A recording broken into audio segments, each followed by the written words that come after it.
Allora, ciao Beniamino, questa mattina sei solo tu fra gli ospiti. Buongiorno, ben svegliato, tutto bene? Buongiorno, buongiorno a tutti e ben svegliati a tutti quanti.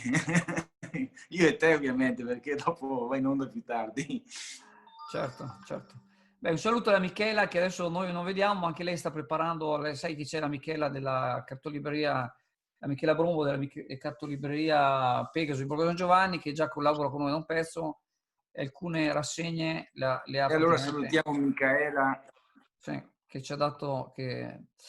Allora, leggendo un po' così random, un po' di articoli, vado a guardare un attimo qualcosa del Gazzettino della Nuova.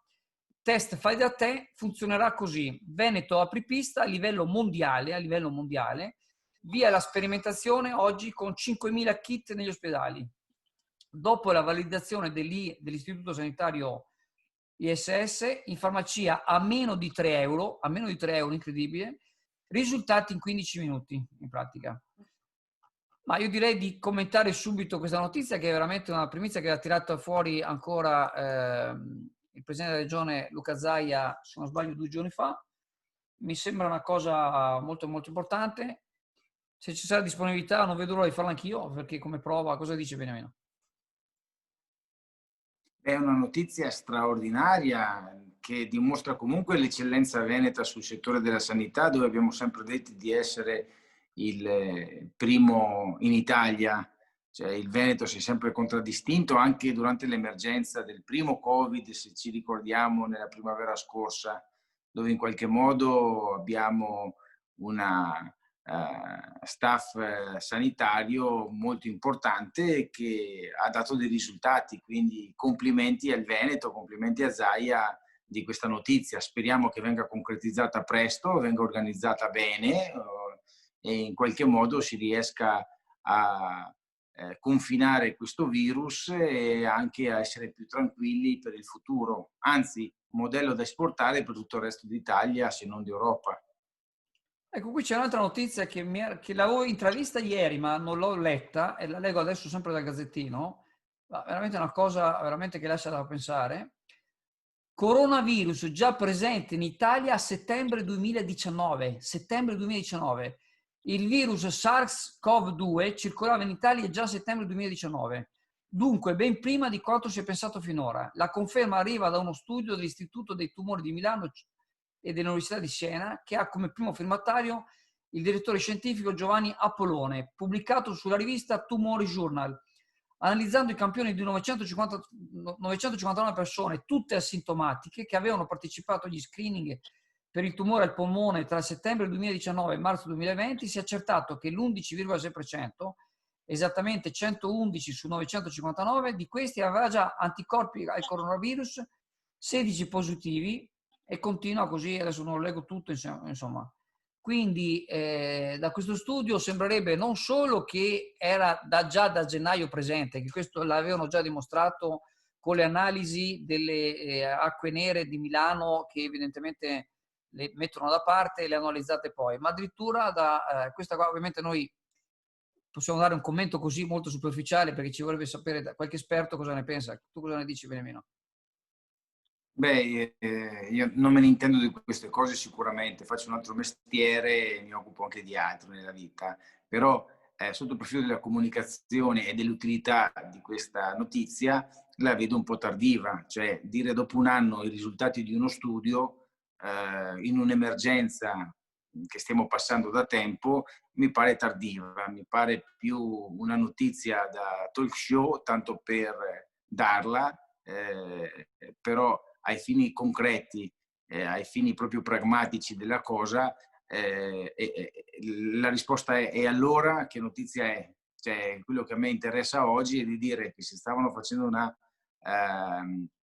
ricerca già a settembre, dovevano darla magari, farla bene e dirla con la fine dell'anno, con l'inizio dell'anno 2020, e magari tante cose cambiavano in Italia e a prescindere dalla notizia che vogliono dare tutti questi scienziati che intervengono in TV dicendo tutto, ma anche il contrario di tutto, io penso che i cittadini abbiano bisogno di certezze proprio per stare più tranquilli. e anche tutte queste provvedimenti che nascono dal governo, che poi si sviluppano nelle ordinanze regionali o con le restrizioni dei locali e dei sindaci, io vedo solo tanta confusione con questa politica. Io dico che meglio tener chiusi, se c'è come abbiamo fatto noi del Veneto al tempo, contaminando confinando un po' il virus sui vari focolai che c'erano, tipo Euganeo, isolando le cose, e poi aprire più tranquillamente quando i contagi sono azzerati. Invece mi pare che la curva, adesso mi pare di aver letto dalle notizie di questa mattina, con un grande punto di domanda sembra stia frenando, però ciò non nasconde che se i bar devono chiudere alle 18, se i mercati non devono essere più fatti, se i negozi, le grandi strutture, i centri commerciali non sono più aperti sabato e la domenica, fatto sta che ci sono delle attività in sofferenza, dei lavoratori che stanno a casa in cassa integrazione, e quello che si chiede magari alle organizzazioni delle istituzioni è quello di dire di fare bene il loro lavoro, nel senso che non può essere che la cassa integrazione arrivi dopo mesi, che i ristori, così come li chiamano, questi contributi che vengono dati a chi non guadagna, vengono dati in pieno e con tempi stretti, senza aspettare le calende greche o addirittura saltare qualcuno perché sono disorganizzati. Serve un eccezionale gioco di squadra tra il settore sanitario e il settore della ragioneria dello Stato, e quindi tutti gli enti che poi devono governare la possibilità di erogare gli euro a chi li ha chiesti, e così come prevede la legge che Ecco, fanno. gioco di squadra, scusa se ti interrompo Beniamino. Allora, adesso io non voglio assolutamente essere tipo figlio governativo, però penso che in questo momento chiunque fosse stato al governo avrebbe avuto grandi difficoltà, perché come se chiudi da una parte non si propaga il virus, però se aumentano i problemi economici, la grande paura che c'è adesso in questo momento della gente è soprattutto dell'impatto economico, mentre prima avevamo molta più paura di prendersi il SARS e di andare Sì, in animazione, concordo. adesso abbiamo una grande paura tutti. Allora, leggevo ieri che su Corriere della Sera un titolo che Berlusconi diceva: adesso è finito il periodo della cortesia così verso Conte, è il momento della disponibilità politica. Mi sembra che sia proprio una proposta di L'ho governare visto. insieme. Una volta, No, non proprio governo. ecco, volevo da te una precisazione su questo aspetto, visto che sei di Forza Italia e sarai attento a questa dinamica, no? Intendo Sì, non dire, è la prima volta che Berlusconi interviene con questi toni. E lui dice, in un momento talmente drammatico e di grande difficoltà, dove tutti hanno i loro danni da questa situazione, parlo dei lavoratori, degli imprenditori, ma anche se vedi, se vogliamo, anche un po' quello che sono tutti gli altri settori. Berlusconi dice una cosa molto semplice, dice mettiamoci insieme, non a governare, perché comunque ha rimarcato che non ci deve essere un governo di salute nazionale, ma sicuramente delle intese ci possono essere nelle fasi del Parlamento e del Senato per emanare dei provvedimenti e delle leggi che siano condivisi, ma per essere collaborativi bisogna appunto condividere i contenuti, e quindi chiede che invece che ci sia il Consiglio dei Ministri che faccia dei PCM e che poi venga in maniera passiva subito sia dalla politica che dopo ovviamente dal nostro paese, dice condividiamo quelli che sono i percorsi da fare, indicando le cose, le priorità, e soprattutto ragionando per quanto riguarda anche i 36-37 miliardi del MES che sono fermi in Europa e aspettano solo di essere presi dall'Italia, dove abbiamo ormai visto, se prima era una cosa un po' da imparare, da scoprire, da approfondire, oggi il MES dice che non ci sono, cioè è un prestito, però i tassi di interesse sono talmente bassi che possono essere equiparati allo zero, quindi non è neanche vero che ci impoveriamo, cioè, sono dei soldi prestati solo per il settore della sanità, tra l'altro, quindi vuol dire che si liberano risorse dello Stato che invece di metterle sulla sanità, che oggi ha molto bisogno, sia per quanto riguarda le strutture, le dotazioni, il personale e così via, avendo questi 36-37 miliardi di euro previsti, si potrebbe liberare delle risorse che oggi vengono proprio impegnate per la sanità, sono risorse nostre. Infatti, speriamo bene che su questo tema si decida presto, perché purtroppo abbiamo visto che, non voglio fare le critiche, ma questo governo ha una caratteristica quella di spesso di non decidere, di rimandare, perché o una componente politica o l'altra non è convinta su certi temi, si rimanda, e purtroppo sono anni che non si può rimandare, bisogna decidere in fretta. Leggo un attimo un'altra cosa interessante che leggo dal giornale di oggi. Si parlava appunto del vaccino, quello della Pfizer, che ha dato, della biotech Pfizer, non so se la pronuncia giusta, chiedo scusa, che dà una probabilità di successo del 90%, che tra l'altro è un tipo di vaccino completamente nuovo, il metodo è completamente nuovo rispetto ai vaccini tradizionali, ed è per questo che sono riusciti diciamo, a renderlo in produzione in così breve tempo. Tra l'altro si erano messi i due medici, i due coniugi, tra l'altro sono due coniugi di origine turca, si erano messi a operare immediatamente con la loro società, immediatamente quando su Lancet era stato pubblicato che c'era questa malattia appunto a Wuhan in pratica. Immediatamente la loro società si era messa con 400 persone diciamo, all'opera per trovare appunto il vaccino. Ecco, sul vaccino si parlava che non sarà così facile la distribuzione, in quanto deve essere mantenuto a una temperatura di molti gradi sotto zero in pratica, no? E allora leggo un attimo, approfitto qua del Gazzettino sempre, che racconta un attimo brevemente la catena di trasporto e consegna del vaccino anti-Covid. Il vaccino viene inviato nel paese di destinazione in speciali confezioni di ghiaccio secco, a ciascuna della capacità di 5.000 dosi. Poi il paese di destinazione può scegliere di conservare il vaccino in speciali depositi, detti freezer farms, per un massimo di 6 mesi a una temperatura di meno 70 gradi. Poi invece le confezioni di ghiaccio secco chiuse il vaccino a 10 giorni per raggiungere il centro di vaccinazione, e una volta che è consegnato il vaccino può essere conservato al massimo di 5 giorni in celle frigorifere tra i 2 e gli 8 gradi. Quindi veramente stiamo arrivando su una nuova era. Io non ho dubbi che col tempo, diciamo, tutte queste cose i vari stati riusciranno a metterle in piedi, perché altrimenti, voglio dire, certo che è una bella, passami il termine, catena di montaggio. Eh sì, più che una catena di montaggio è una filiera che passa dalla fonte dove viene prodotta, dove viene prodotto il vaccino poi alla distribuzione, che è la cosa più delicata. Io mi ricordo un servizio delle Iene di più di qualche anno fa, dove denunciavano appunto che il trasporto dei medicinali si era fatto in montagna o piuttosto che d'estate al mare.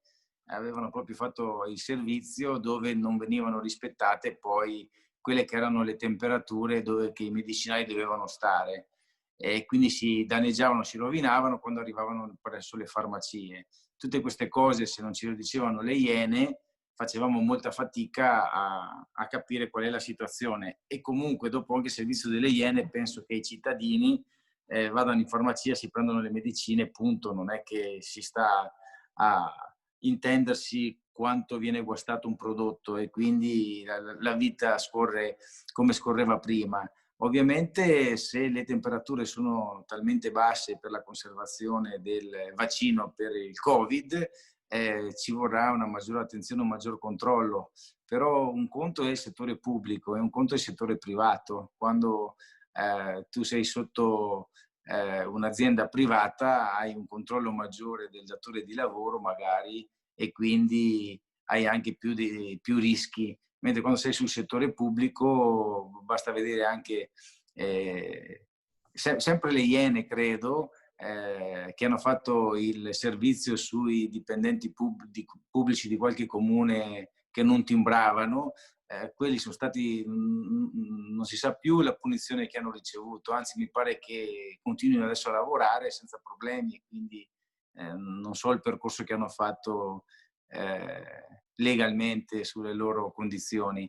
Detto ciò, speriamo che il vaccino arrivi, perché non c'è tranquillità su un'influenza di alto contagio come che è il Covid-19, e senza il vaccino, che siano tante, sufficienti o poche le dosi, l'importante è che arrivino in fretta, perché comunque se il problema è maggiore è il contagio, bisogna limitarlo il più possibile, non auspicando più che ci siano lockdown o sospensioni di varie attività, restrizioni di limitazioni su orari, su giorni e su movimenti da parte dei cittadini, insomma, con il coprifuoco addirittura come fossimo in periodo di guerra, e questo insomma la dice lunga rispetto sia alla pericolosità dell'epidemia, della pandemia, e sia anche della condizione economica che è in sofferenza in maniera drammatica. Certo, io concluderei questa rassegna diciamo con due belle notizie.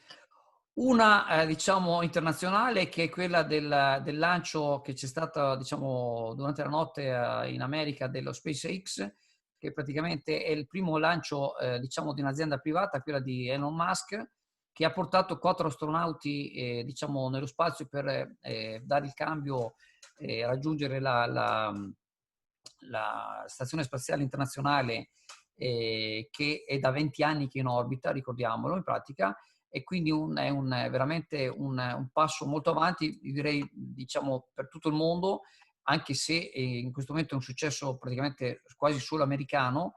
Elon Musk, tra l'altro, è di origine australiana, ma no, scusami, nordafricana se non sbaglio, dovrei dire, scusami, sudafricana dovrebbe essere, non dovrei dire una sciocchezza, adesso un attimo. Non me ne intendo, quindi ti credo. Non mi ricordo più se è Sudafrica o australiano, adesso mi viene, vabbè, scusate la Teresina.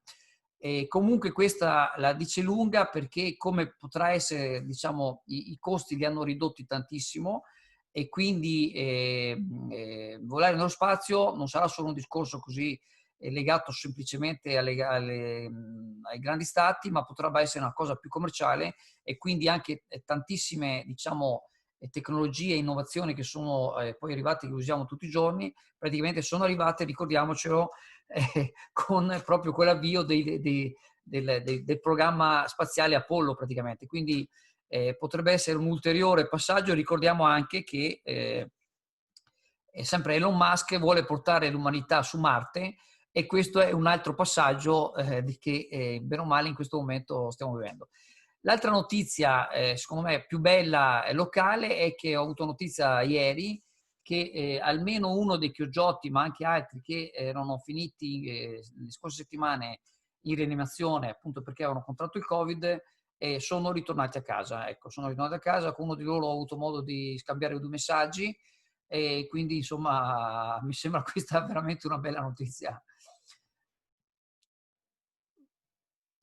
Mi Benemino? sembra proprio una bella notizia, sì, sì, sì, sicuramente auguri di pronta guarigione a tutti i nostri concittadini che in questo periodo sono sotto pressione proprio per questa influenza altamente contagiosa, e soprattutto all'amico concittadino che torna a casa dopo un periodo presso l'ospedale Covid fuori paese. Insomma, è una bella notizia, perché vuol dire che rispetto anche a marzo sono molto più i guariti che i deceduti, e quindi diventa importante. Ovviamente si prega di tenere la massima attenzione sulle case di riposo, perché sono gli ambienti più fragili e più delicati, e quindi non vorrei si ritornasse a quei dati di marzo e di aprile, che erano veramente tragici rispetto ai decessi che ci sono stati. Ma anche le scuole, perché mi sono lamentato degli assembramenti che ci sono davanti ai cancelli, quella mezz'ora prima dell'apertura dei cancelli, quel quarto d'ora prima, quei 5 minuti prima, insomma, si continuano ad accumulare gli allievi che arrivano, questi ragazzi, e che diventa difficile gestirli, insomma, quindi ci vuole un'attenzione maggiore lì. Per quanto riguarda la notizia dello spazio, quindi di questa evoluzione, di questa innovazione rispetto Elon Musk ai... è di Sudafrica, ho guardato, è sudafricano, di origine sudafricana. Perfetto, ok, hai confermato allora che è sudafricano. E dico, per l'uomo non c'è nulla di più bello che scoprire, che domandarsi le cose, quindi continuare con questi progetti che erano nati negli anni 60 con l'allunaggio da parte di Neil Armstrong e il suo equipaggio, è diventato molto importante per tutto quello che può essere la tecnologia, gli scienziati, scoprire nuovi studi sull'universo e quindi anche poi riversarli nella tecnologia civile, perché tutte le cose di contatto, tutte le apparecchiature meccaniche, elettriche, digitali, tutto quello che ci può essere oggi, che le grandi multinazionali mettono a disposizione per i governi, per proprio andare sulla Luna, per andare su Marte in giro, poi servono anche alla vita civile per fornirci di tecnologia, di attrezzature innovative per migliorarci la qualità della vita. Quindi complimenti a tutti, perché quando uno dedica la propria vita i propri studi su queste cose difficili, su queste cose impossibili da raggiungere, poi evidentemente diventano possibili. Quindi bisogna continuare col progresso e con la modernità, ovviamente rispettando l'ambiente, perché noi tanto ci viviamo sulla Terra, cerchiamo di mantenerla buona finché possiamo, con grande civiltà e grande educazione. E poi anche l'universo è importante, per carità. Questa rassegna l'abbiamo proprio ampliata al massimo. Sì, abbiamo parlato di tutto, insomma. Va bene, chiudiamo qui, dai, così ci sbrighiamo. E ciao Beniamino, grazie della tua Ciao partecipazione. Andrea e ciao a tutti gli amici di Chioggia Azzurra. A Ciao caro, presto. ciao, buona Ciao. giornata, buon inizio settimana. Ciao, Ciao a ciao. tutti, ciao. Grazie anche a voi, buon lunedì.